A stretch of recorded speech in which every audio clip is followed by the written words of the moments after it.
பெருமதிப்பிற்குரிய தோழர் சி இராசன் அவர்களுக்கும் இந்த பேரணியை தொடக்கி வைத்திருக்கிற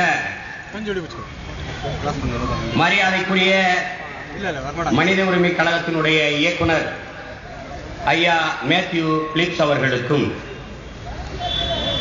இந்த மேடையிலே வீற்றிருக்கிற என்னுடைய பாசத்திற்குரிய அண்ணன் வந்தியத்தேவன் அவர்களுக்கும் இங்கே அமர்ந்திருக்கிற போற்றுதற்கும் வணக்கத்திற்கும் உரிய பெருமக்கள் அனைவருக்கும், பத்திரிகை நண்பர்களுக்கும் தொலைக்காட்சி தோழர்களுக்கும், பாதுகாப்பு பணியை செய்து கொண்டிருக்கிற பெருமதிப்பிற்குரிய காவல்துறை நண்பர்களுக்கும்,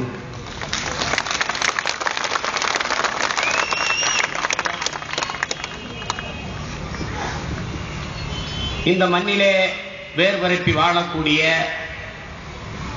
என் தாய் தமிழ் உறவுகள் அனைவருக்கும், உலகெங்கும் இருக்கிற என் உயிருக்கு இனிப்பான என் அன்பு உறவுகள் அனைவருக்கும் என் இனிப்பான வணக்கத்தினை தெரிவித்துக் கொள்கிறேன்.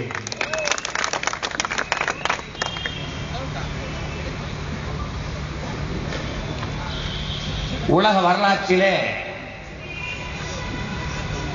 என் இனம் எப்போதும் இப்படி ஒரு பேரிழப்பை பேரிடியை சந்தித்ததில்லை. ஒரு ஆண்ட பரம்பரை இன்று மாண்டு கிடக்கிறது. கல்லு மாவில் கோலம் போட்டால் ஈ எறும்புக்கு இரையாக இல்லாது போய்விடும் என்று கருதி அரிசி மாவில் கோலம் போட்ட ஒரு இரக்கமுள்ள, ஒரு பொறுமை மிக்க, கருணை உள்ளம் கொண்ட ஒரு இனம்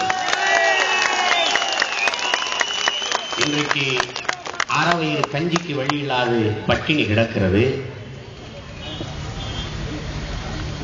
உலகெங்கும் மனிதநேயம் பேசுகிற வல்லாதிக்கங்கள், ஓடி ஓடி எல்லோருக்கும் உதவுகிற தொண்டு நிறுவனங்கள் எங்கள் பெண்டு பிள்ளைகள் பட்டினி கிடந்து சாவதை பார்த்துக் கொண்டிருக்கிற ஒரு தருணத்தில் இனி தமிழன் அவ்வளவுதான், செத்தான் என்று எல்லோரும் எண்ணிக்கொண்டிருக்கிற நேரத்தில், இல்லை, வீர தமிழினம் ஒருபோதும் வீழ்ந்து விடாது, தமிழன்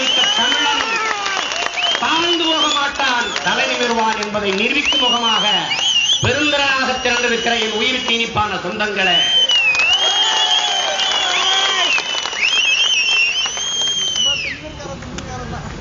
எல்லோரும் நினைத்துக் கொண்டிருக்கிறார்கள் அவ்வளவுதான், முடிந்து விட்டது என்று.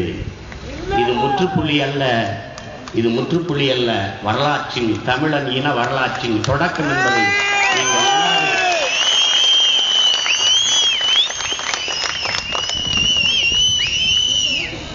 இதுவரை இந்த இனத்தில் தலைவனாக ஒரு பிரபாகரன் இருந்தான். இனி உலகெங்கும் பரவி வாழக்கூடிய 12 கோடி தமிழன் ஒவ்வொருவரும்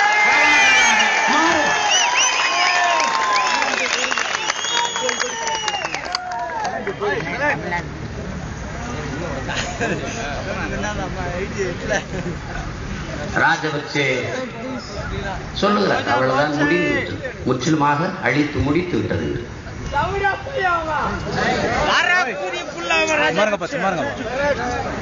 எங்களை கொன்று ஒழித்து விட்டதாக கொக்கரிக்கிறான் சிங்களன். எங்களை புதைக்கவில்லை, எங்கள் உடல்களை என் அன்னையர் தேசம் தமிழீழ பூமி எங்கும் விதைத்திருக்கிறீர்கள். மரியாதைக்குரிய ராஜபக்சே அவர்களை விதைத்திருக்கிறீர்கள். அது எவ்வளவு வீரியமிக்க விருட்சமாக விளைந்து வரும் என்பதை நீங்கள் பொறுத்திருந்து பாருங்கள். அவ்வளவுதான் தமிழ் ஈழம். தமிழீழம் என்ற சொல்லே இருக்கக்கூடாது என்று இலங்கை அரசும் அதனுடைய அமைச்சர்களும் அதிகாரிகளும் அச்சுறுத்துகிறார்கள், கொக்கரிக்கிறார்கள். முன்பு ஈழம் அடைவதற்கு இருந்த காரணத்தை விட இப்போது நாங்கள் ஈழம் அடைவதற்கு இன்னும் அதிகமான காரணத்தையும் அழுத்தத்தையும் வல்லமையும் நீங்கள் தந்திருக்கிறீர்கள் என்பதை நீங்கள் உணர்ந்து கொள்ள வேண்டும்.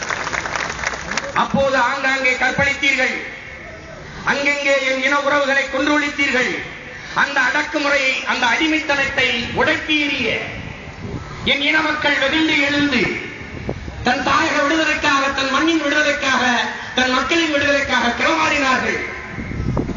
உயிரையே ஆயுதமாக ஏந்தி ஒரு வீரஞ்செறிந்த அறப்போரை நிகழ்த்தி அந்த மண்ணிலே மாவீரர்களாக புதைந்தார்கள், தன் மண்ணை மீட்க, தன் மக்களை காக்க. ஆனால் இன்று மொத்தமாக ஒரே நாளில் மட்டும் 20,000 நில உறவுகளை அழித்து ஒழித்தீர்கள். பிறகு இறுதிக்கட்ட போரிலே 50,000 பேருக்கு மேலாக என் சொந்தங்களை கொன்று குவித்தீர்கள். என் அக்கா தங்கையை பத்திரமாக வெளியே வா, பத்திரமாக வெளியே வா, பாதுகாப்பு வளையத்திற்கு வா என்று என் ஆத்தாளையும் அப்பனையும் அண்ணனும் தம்பியும் அழைத்து 300 மீட்டருக்கு அங்கே நிர்வாணப்படுத்தி, என் தாய்க்கு முன்பு என் அண்ணனை, என் தந்தைக்கு முன்பு என் தங்கையை நிர்வாணப்படுத்தி நடக்க வைத்தேன். அதில் அழகாக இருக்கிற பெண்களை எல்லாம் அப்படியே அழைத்துக் கொண்டு போய் அனுராதபுரத்தில் விபச்சார விடுதியில் சேர்த்து சிங்களனின் உடல் பசிக்கு என் அக்கா தங்கையின் மானத்தை உணவாக்கி, என் அக்கா தங்கையின் உடலை உணவாக்கி, சிங்களன் சுட்டு பழகுவதற்கு என் தமிழ் சொந்தங்களின் உயிரை இரையாக்கி நீங்கள் கொன்றொழித்தீர்கள். முன்னையும் விட வலுவான காரணம், அழுத்தமான காரணம் இப்போது உருவாகி இருக்கிறது. ராஜபக்சே அவர்களே,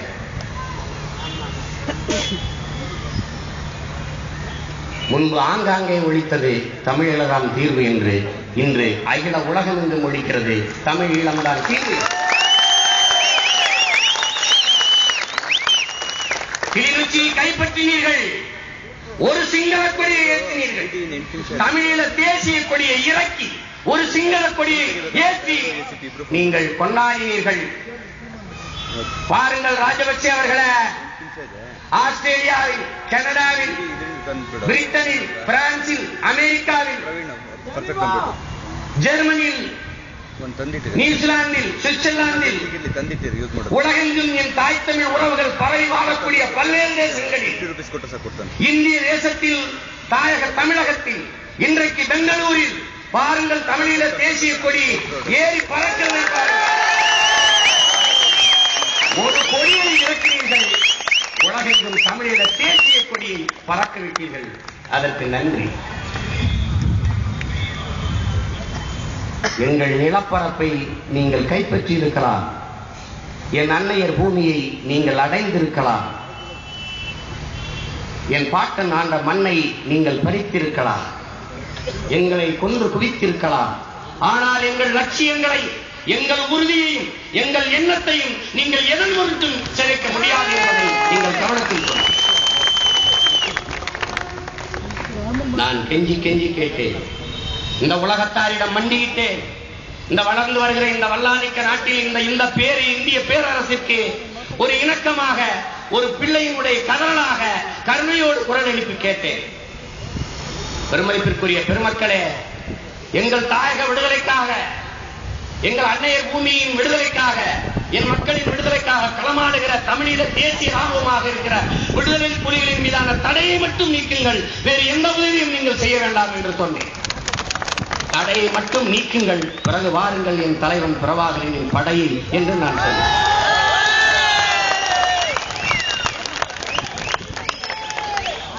தடையை மட்டும் நீக்குங்கள்.